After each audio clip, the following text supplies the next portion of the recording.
Assalamualaikum. Bolster Summer Camp 2023 ഒരു participant ആയിരുന്നു ഞാൻ. സമ്മർ വെക്കേഷന്റെ ഗ്യാപ്പിൽ ഒരു റിഫ്രഷ്മെന്റ് എന്നുള്ള നിലയിലാണ് ഞാൻ എന്റെ ബെസ്റ്റ് ഫ്രണ്ട്സും കൂടെ ഇങ്ങോട്ട് വരുന്നത്. ശരിക്കും അങ്ങനെ തീരെ എക്സ്പെക്ടേഷൻസ് ഒന്നും ഇല്ലായിരുന്നു. ഇവിടെ വന്നപ്പോ ക്ലാസ്സസും സെഷൻസും നല്ല ഹെക്ടിക് ആയിരുന്നു. ബട്ട് ഇപ്പൊ ഞങ്ങൾ ആലോചിച്ച് വെക്കുമ്പോൾ ഇറ്റ് വാസ് റിയലി യൂസ്ഫുൾ. ഞങ്ങൾക്ക് ഓരോ ക്ലാസ്സിൽ നിന്നും ഓരോ സെഷൻസിൽ നിന്നും എന്തെങ്കിലും ഒരു നോളജ്, ഞങ്ങൾക്ക് യൂസ്ഫുൾ ആയിട്ടുള്ള നോളജ് കിട്ടിയെന്ന് ഇപ്പോൾ തോന്നുന്നുണ്ട്. പിന്നെ ഇവിടെ വന്നതിന് ശേഷം ഇവിടുത്തെ വോളണ്ടിയേഴ്സ് ആയിട്ട് നിന്ന് ഞങ്ങൾ സീനിയേഴ്സ്, ഇവിടുത്തെ managers, directors, principal, they were really friendly and it was 3 days of enjoyment and fun. And ശരിക്കും രാത്രിയൊക്കെ ഞങ്ങൾ നല്ല എൻജോയ് ചെയ്തിട്ടുണ്ട്. കുറെ ഫ്രണ്ട്സ്, അറിയാത്ത ആൾക്കാർ, സ്ട്രേഞ്ചേഴ്സ്, ഇവരോടൊക്കെ പെട്ടെന്ന് പോയി മീറ്റ് ചെയ്യാം, മിങ്കിൾ ചെയ്യാന്ന് പറഞ്ഞാൽ it wasn't that easy. But ഞങ്ങൾ ശരിക്കും എൻജോയ് ചെയ്ത 3 days ആയിരുന്നു അത്.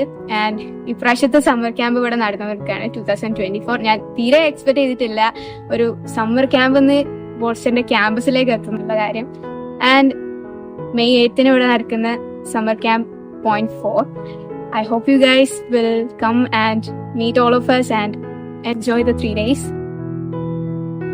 Bolster Summer Camp 4.0